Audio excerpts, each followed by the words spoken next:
Angin musim gugur menyapa wajah Aris saat ia keluar dari bandara di Seattle, Amerika Serikat. Sebuah tas ransel besar menggantung di punggungnya, dan matanya menatap kagum deretan gedung tinggi, serta jalanan rapi yang jauh. Dari apa yang biasa ia lihat di kampungnya, Lumajang, Jawa Timur. Usianya baru 26 tahun, tapi beban hidup telah lama menempa kedewasaannya. Ayahnya hanya petani penggarap, ibunya mengurus rumah seadanya. Adiknya masih sekolah. Aris nekat menjadi TKI lewat jalur resmi demi mencari penghidupan lebih baik. Ia tak banyak bicara, tipe pekerja keras yang lebih suka membuktikan lewat tindakan. 3 hari setelah kedatangannya, Aris mulai bekerja di sebuah restoran fusion, Amerika Asia di pusat kota, Seattle bernama Madely's Kitchen.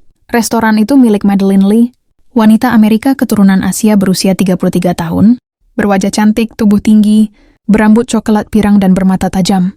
Ia dikenal cerdas dan perfeksionis, namun juga angkuh. Bagi Madeline, tidak ada ruang untuk kesalahan dalam bisnisnya. Pertemuan pertama mereka tidak hangat. Madeline hanya melirik Aris sekilas dan menyodorkan daftar tugas harian dengan nada datar. Cuci semua peralatan dapur sebelum jam buka.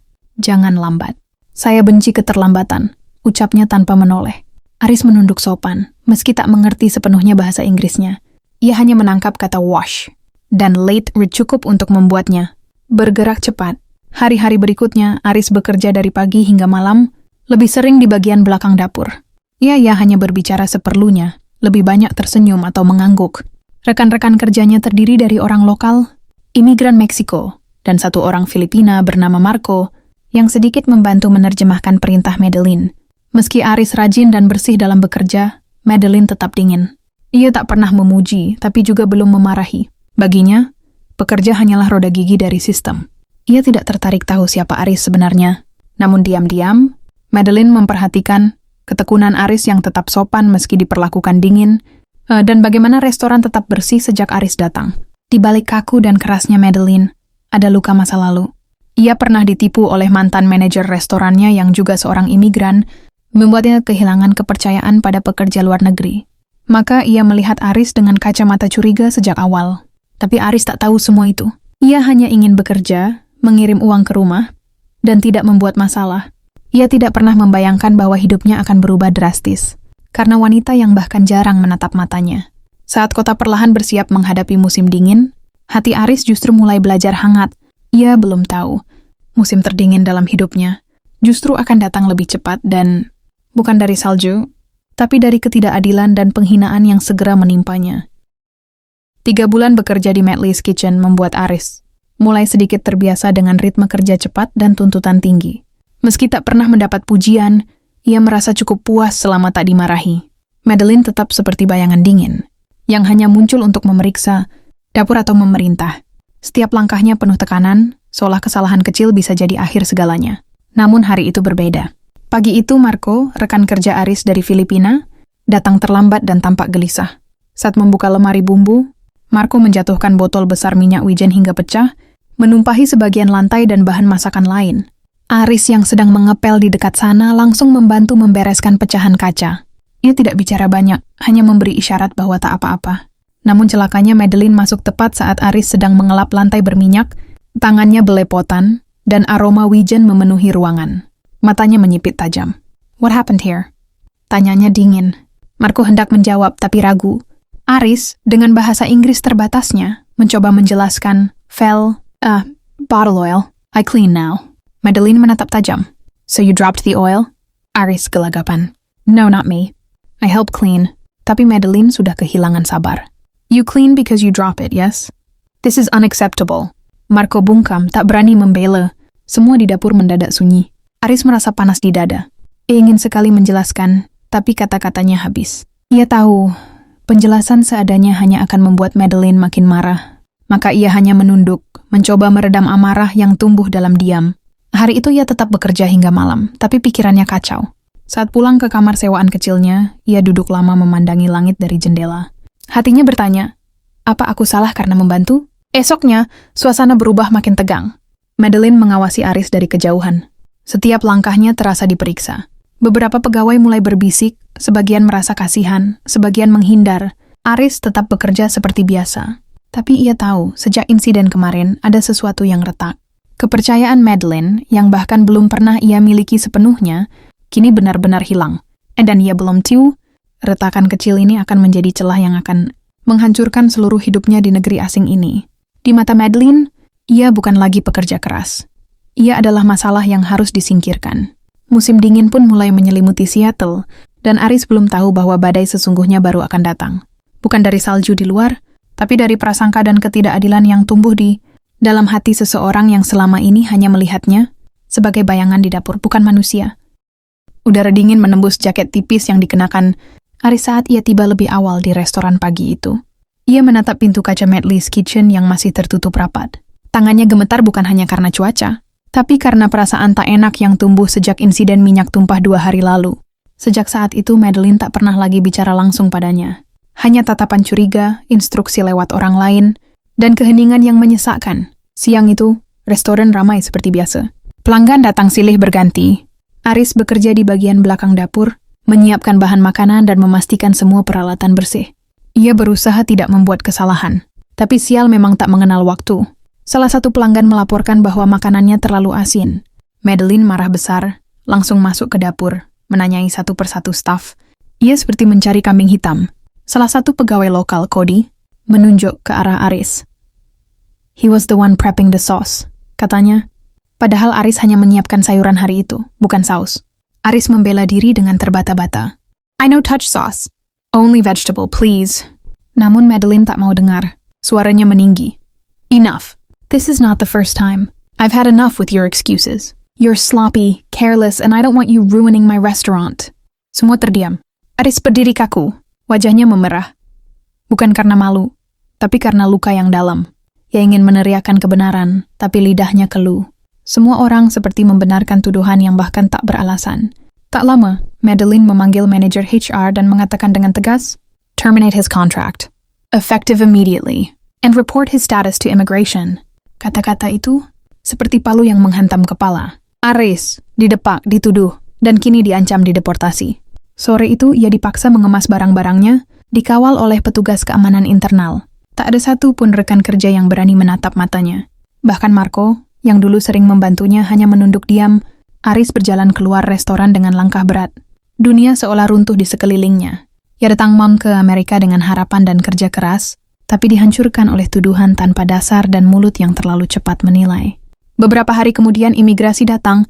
Aris tak punya kuasa. Status kerjanya dicabut, dan ia dianggap melanggar izin tinggal. Dalam ruang detensi yang dingin, Aris duduk sendirian. Matanya kosong menatap tembok. Ia tidak menangis. Ia terlalu lelah untuk air mata.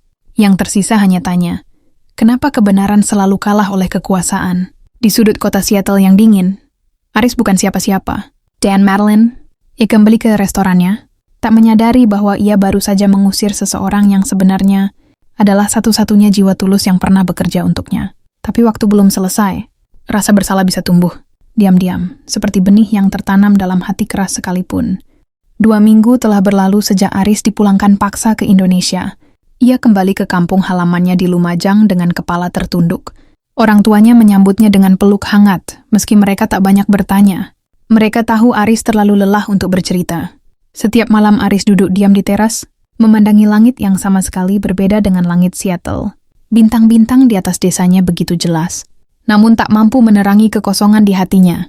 Ia merasa kalah, bukan oleh nasib, tapi oleh ketidakadilan yang tak bisa ia lawan. Sementara itu, ribuan kilometer dari sana, Madeline kembali pada rutinitasnya di Medley's Kitchen. Restoran berjalan seperti biasa. Pelanggan tetap ramai, makanan tetap disajikan, staf tetap bekerja, namun ada yang ganjil. Sejak Aris pergi, dapur terasa berantakan. Marco tak bisa menjaga kebersihan seperti Aris. Cody mulai sering datang terlambat.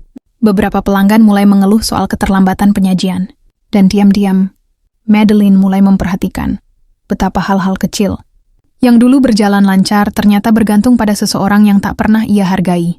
Malam itu, saat ia mengecek laporan dapur, ia membuka file lama, data karyawan. Ia menatap nama Aris Setiawan cukup lama. Terlintas bayangan wajah pemuda pendiam itu yang selalu menunduk sopan, tak pernah membantah, bahkan ketika ia dimarahi tanpa alasan. Ia teringat saat pertama kali melihat Aris. Membersihkan panci besar yang hampir mustahil dicuci sendiri, tapi ia melakukannya tanpa diminta. Atau saat Aris pulang, lebih lambat hanya karena ingin memastikan lantai, dapur benar-benar bersih sebelum tutup. Madeline mulai merasa aneh. Mengapa wajah itu terus menghantuinya? Besoknya ia memanggil Marco. What really happened that day? The sauce. Marco ragu. Tapi akhirnya mengaku, it wasn't Aris. Cody made a mistake, but he panicked. Aris was just helping. Madeline terdiam. Napasnya tertahan. Dadanya berdebar tak nyaman.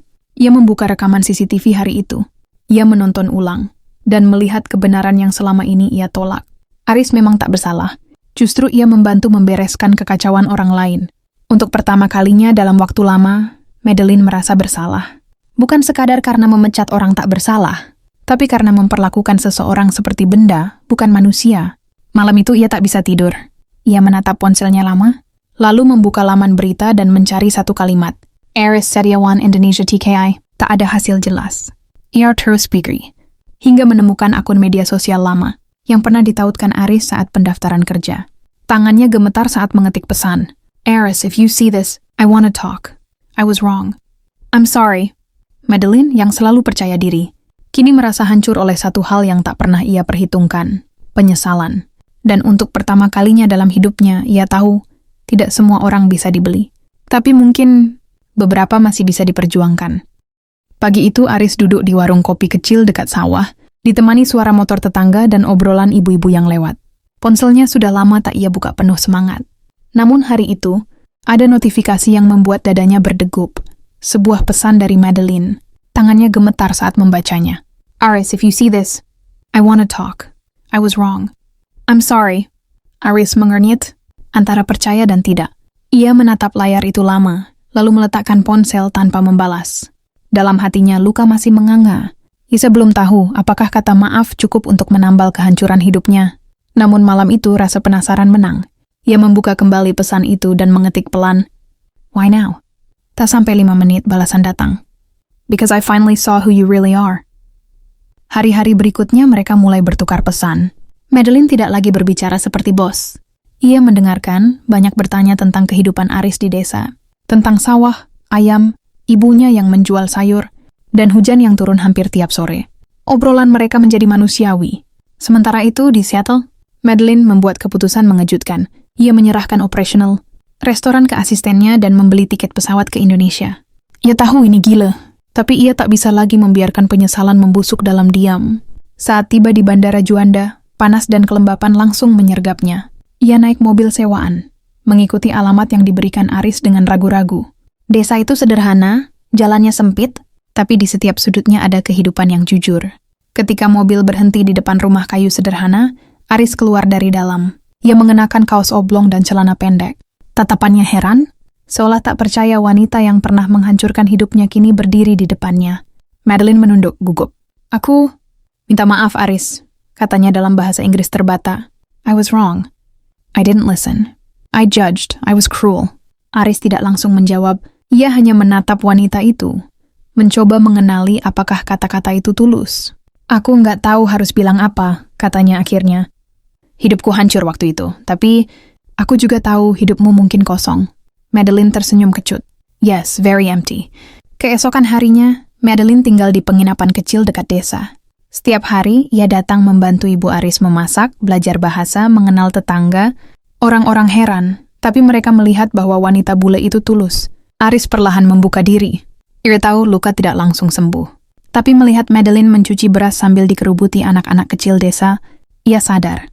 Orang bisa berubah jika ia cukup berani untuk kembali dan meminta maaf. Dan dalam senyuman pertama yang mereka tukar setelah sekian lama, benih baru mulai tumbuh. Bukan karena mereka saling jatuh cinta, tapi karena mereka sama-sama belajar menjadi manusia. Madeline sudah 2 minggu tinggal di desa Aris. Awalnya menjadi bahan gunjingan, lalu bahan kekaguman. Seorang bule cantik yang dulu dikenal keras dan angkuh kini rela duduk di tikar, memotong sayur bersama ibu-ibu, dan mencicipi sambal terasi meski kepedasan. Namun bagi Aris semua itu belum cukup. Luka di hatinya masih menyisakan rasa takut. Takut dikecewakan lagi. Takut bahwa semua ini hanya pelarian dari rasa bersalah. Sore itu mereka duduk di tepi sawah, ditemani senja dan gemericik air irigasi. Aku nggak ngerti, Madeline, ujar Aris pelan. Kamu datang jauh-jauh ke sini. Buat apa? Madeline menatap langit, lalu menoleh. Karena aku kehilangan sesuatu yang tak bisa ku beli, kepercayaanmu. Aris diam. Aku pikir aku tahu segalanya, tapi saat kamu pergi aku sadar. Kehadiranmu lebih berarti dari yang pernah kusadari. Matanya berkaca. Aris melihat sisi lain dari wanita yang dulu hanya ia kenal sebagai bos keras kepala. Kini di hadapannya, Madeline tampak rapuh, manusiawi. Aku nggak tahu harus ngapain, jawab Aris. Aku belum bisa percaya sepenuhnya. Madeline mengangguk. Kamu enggak harus. Aku cuma ingin kamu tahu. Aku di sini bukan untuk memperbaiki restoran, tapi memperbaiki caraku memperlakukan orang. Beberapa hari berikutnya, Madeline belajar membuat tempe goreng, ikut panen cabai, bahkan membantu anak-anak belajar bahasa Inggris. Desa menjadi rumah baru baginya, bukan karena tempatnya, tapi karena Aris. Namun tekanan mulai datang dari luar. Teman-teman Madeline di Amerika mengiriminya pesan, mempertanyakan kewarasannya. You're throwing your career for some village boy? Kata salah satu email, bahkan orang tuanya menelepon, menyuruhnya pulang. Aku nggak peduli, kata Madeline suatu malam. Hidupku di sana terlalu penuh tapi kosong. Di sini, aku merasa bernapas. Hari itu Aris mengajak Madeline berjalan ke makam ayahnya. Tentang rasa malu ketika harus pulang dalam keadaan gagal. Tapi kamu datang, bukan buat mengulang masa lalu, kan? Tanya Aris. Madeline menggeleng. Aku datang untuk mulai dari awal. Aris menatapnya lama. Lalu untuk pertama kalinya, ia menggenggam tangan wanita itu. Mungkin, ini awal yang gila. Tapi kalau kamu memang ingin jalan sama aku, kita jalan pelan-pelan. Senyum Madeline mengembang. Aku nggak butuh cepat. Asal kamu tidak lepasin. Hari itu, di bawah pohon jambu yang rindang, tak ada musik, tak ada cincin mahal. Tapi dua hati yang pernah retak memilih untuk menyambung. Dengan tenang. Jujur, apa nadanya. Dan untuk pertama kalinya, Aris percaya. Luka memang menyakitkan. Tapi cinta yang datang dengan ketulusan bisa menyembuhkan. Musim hujan datang lebih awal tahun itu. Desa Aris menjadi hijau segar, sawah mengilap seperti cermin langit. Dalam sebuah rumah sederhana yang kini dicat baru dan berdiri, dengan jendela besar ke arah timur, Madeline duduk di beranda sambil menunggu air mendidih untuk menyeduh teh. Ia tak lagi mengenakan blazer atau sepatu hak tinggi. Rambutnya diikat sederhana, wajahnya polos tanpa makeup. Dan di sampingnya, Aris sedang memperbaiki kursi kayu yang mulai longgar. Hidup mereka kini sederhana tapi penuh. Setelah 3 bulan tinggal di Indonesia, Madeline mengambil keputusan besar. Ia menjual sahamnya di restoran Medley's Kitchen dan menetap di Indonesia secara penuh. Ia membuka usaha kecil-kecilan. Bersama Aris. Warung kopi dan roti panggang di pinggir jalan desa. Nama warung itu? Kopi Dua Dunia. Nama yang disepakati mereka berdua, simbol dari dua dunia yang akhirnya bertemu di tengah.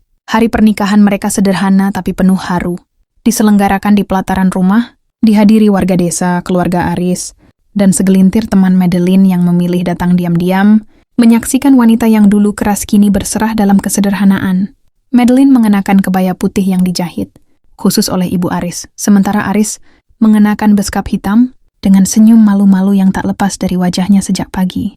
Di hadapan penghulu, mereka mengucap janji yang tak diterjemahkan dalam bahasa hukum, tapi dalam bahasa hati. Seorang teman Madeline sempat bertanya, You sure about this? This is a completely different life. Madeline tersenyum. Yes, but it's the first life where I truly feel loved. Not because of what I own, but because of who I am. Setelah menikah, mereka bukan hanya membangun rumah tangga, tapi juga komunitas. Warung kecil mereka menjadi tempat nongkrong anak muda, tempat ibu-ibu bertukar cerita, dan tempat turis sesekali mampir. Madeline mengajari anak-anak desa bahasa Inggris. Aris mulai merintis. Pelatihan kerja untuk pemuda-pemuda yang ingin ke luar negeri dengan bekal lebih layak dari yang pernah ia punya. Mereka berdua bukan tanpa masalah. Kadang perbedaan budaya membuat mereka salah paham. Tapi mereka belajar menghadapinya tanpa ego, dengan saling mendengar. Pada suatu malam, saat hujan turun pelan, Aris menatap langit-langit kamar dan bertanya, Kalau kamu nggak salah paham waktu itu, mungkin aku masih kerja di dapur restoranmu. Madeline tersenyum. Dan kita nggak akan pernah duduk berdua di ranjang reot ini. Sambil dengar kodok ribut di luar jendela. Mereka tertawa. Bukan menertawakan masa lalu, tapi mensyukuri bagaimana luka bisa jadi jalan menuju cinta. Karena kadang, takdir memulai kisah cinta bukan dari tempat yang indah, tapi dari reruntuhan kesalahpahaman, dari luka yang dalam, dan dari keberanian untuk berubah. Dan begitulah akhir dari kisah Aris dan Madeline. Bukan akhir yang sempurna, tapi akhir yang nyata. Dan dalam kenyataan itu mereka bahagia.